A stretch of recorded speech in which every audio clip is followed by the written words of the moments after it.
So good morning, I'm Jonathan Barcroft from National Grid Electricity System Operator, and I'm joined by Andy Kerville shortly from ARP. We're here this morning to introduce the Virtual Energy System programme. So National Grid Electricity System Operator, we ensure that Great Britain has the essential electricity it requires, managing supply and demand to meet the needs of all electricity consumers. We also have a very clear mission to decarbonise the energy system and to bridge the gap to net zero. The way that we generate, manage and consume energy is already changing for the better. The carbon intensity of electricity in GB is reduced by 66% since 2013, and this change is set to continue.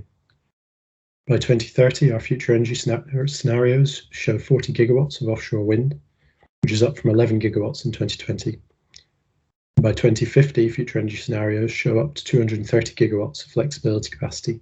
This includes storage and demand-side response. And that's up from 62 gigawatts today, of which the majority is dispatchable thermal generation. Our Bridging the Gap report investigates the actions that need to be implemented to enable this progression to net zero. And this includes a conclusion that increased data availability and digitalisation of systems is fundamental to enable markets and technology to manage the future peaks and troughs. This rapidly changing system is why we've launched an ambitious industry-wide mission, to digitise our energy system. And this will achieve this by developing an ecosystem in interoperable digital twins in line with the National Digital Twin Programme's Gemini principles and the Information Management Framework. We call this mission the Virtual Energy System, a system that will integrate models and data from parties across electricity and gas, from generation through networks to consumption, and in future linking into related sectors. We believe that integrated models and data will give all parties in the energy system better ability to simulate the more complex scenarios we face in the future.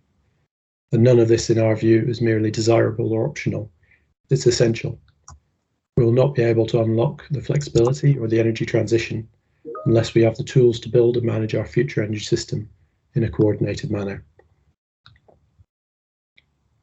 The objective of the virtual energy system is to enable the development of this ecosystem of digital twins for the GB energy system. The system is national scale and includes many different parties. It interacts with an even broader range of neighbouring sectors, and we're therefore leading this programme with a stakeholder engagement workstream. This is designed to ensure that we don't reinvent the wheel and to make use of available experience. To realise their full value in the future system, the digital twins, models and data must be developed and exchanged to a common methodology, and we're aligning this through the Common Framework workstream.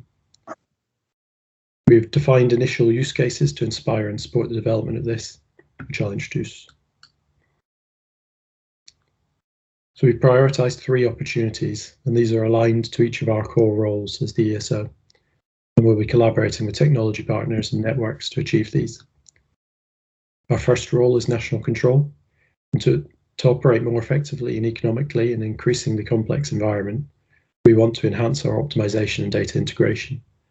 We're investigating how digital twins can future-proof ESO's dispatch capabilities.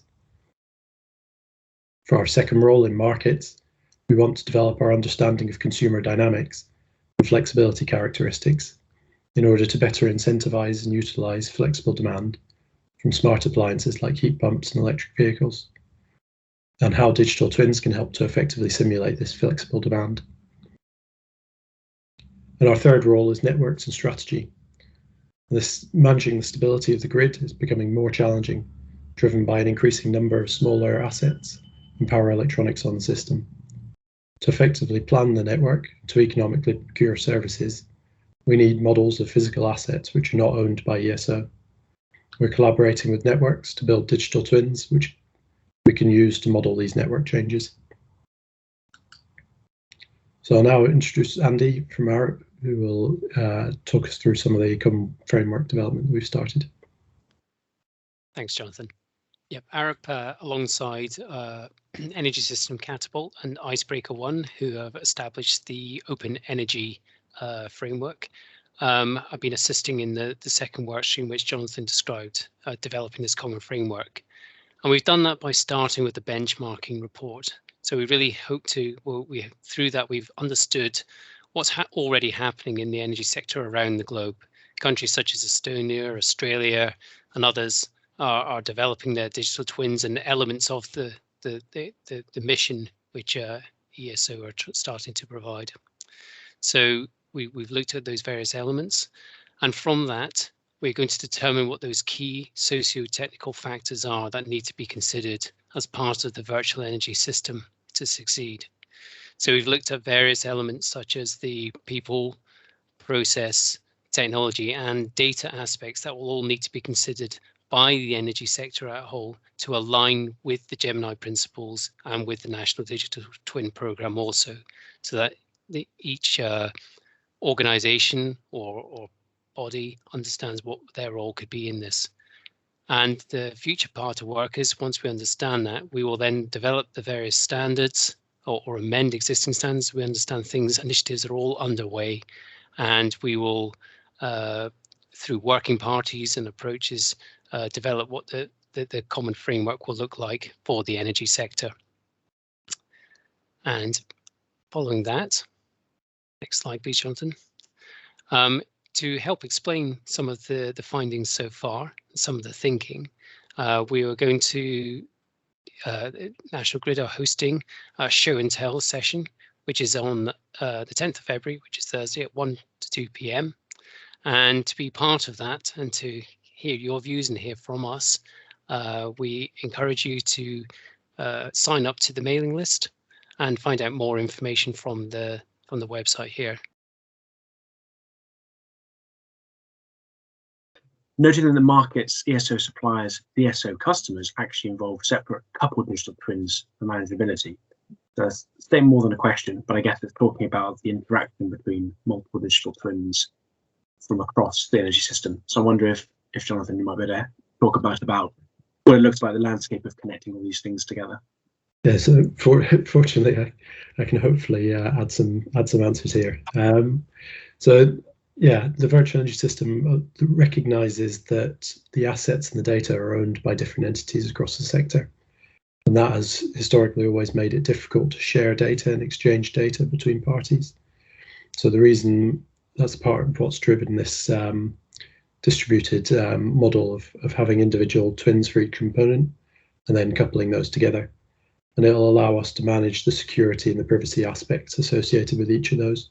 So making sure that the data that's required to effectively run the market can flow across the boundaries between the right parties, and to make sure that that path all the way from the customer through the DSOs, DNOs, ESO can flow.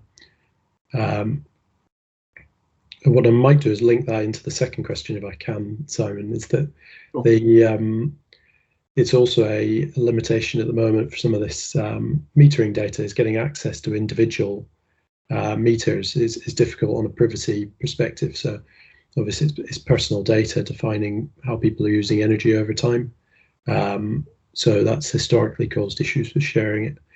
What we can hopefully achieve here is offering different methods of aggregation or different access controls that enable that to be shared in an appropriate way that protects privacy and is offered in a sort of security conscious method. So yes, virtual energy system is definitely looking at how we can more effectively use metering data and share it between parties, because that's a big component of the live observations of the system. Very good. And the next question is actually directed at a member of the audience. Gavin, if you are there as well, see you in the chat window. So just wanted to know if you'd have anything to add to what was said, particularly from an Icebreaker 1 perspective, and also acknowledging part of the work we're doing today as well. No, I think it's fantastic. I'm very excited just to echo some of the other sentiments. So what I'd love, I just posted in the chat there, we'd love to get these examples written up, and then we can say, look, how does open energy help enable this to scale? Because this sort of definition of the architecture here, where you've got effectively a federated set of actors here, and this sort of decoupling of the data from an organizational point of view, from the assets, you know, there may be different people in different parts of the system, is exactly what open energy is trying to address here. So We just really want to get these as many of these use cases written up, and then we can say, look, this is how it all fits together, and that goes right the way down to the smart meter data and beyond. You know, so yeah, very excited. Good. So another question from Steve here. Indeed, the trick with the virtual system is each model having private data internally, and just the coupled data is seen outside. So I guess you're talking here about the sharing of the relevant data under the right security protocols, etc. But there's a good question there when it comes to sharing whole system energy data, particularly for something like critical national infrastructure. What does that mean, and how does that get done in the correct way? So if anyone, ESO team or otherwise, has any thoughts on that? So there's some, yeah, it's definitely a consideration that we're taking into account in this framework, is the security aspect of how do you share more than just that meter data. So the models, for example, the geographical location generally public. You can look around and see big towers in a field. The big difference is the link to criticality. So understanding that triage process is a core part here. The energy industry has the data triage process from the Energy Networks Association, which provides some concepts to be able to manage some of that and understand what parts can be shared and can't be. It does come down to that same point that's on screen around what's private, what's internal, what's commercially sensitive, and what can be shared. Shared openly, I should say, at the end. Good. Another question has come in. Are there any plans to connect digital twins with the DNOs as well? And then I'll come to your hand, Gavin.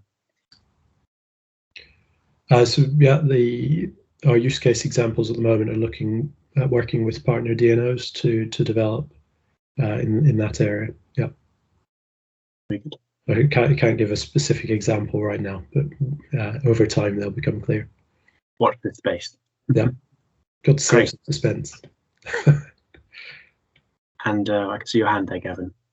Yeah, just to sort of reinforce that. So all of these use cases, we're working with some of the DNOs now on more specific examples, and we're just about to start some work on with the Office of Zero Emissions Vehicles on EVs. So one of the themes that has come out of work with some of the DNOs and with the Open Energy Advisory Groups and now with OZEV is around this EV focus. And you know, I think the more we can try and join the dots here, the better, is my call to action. Because here, being the central to the open energy service is controlling permissions of who is allowed to access which information, when, and for what purpose, and so on.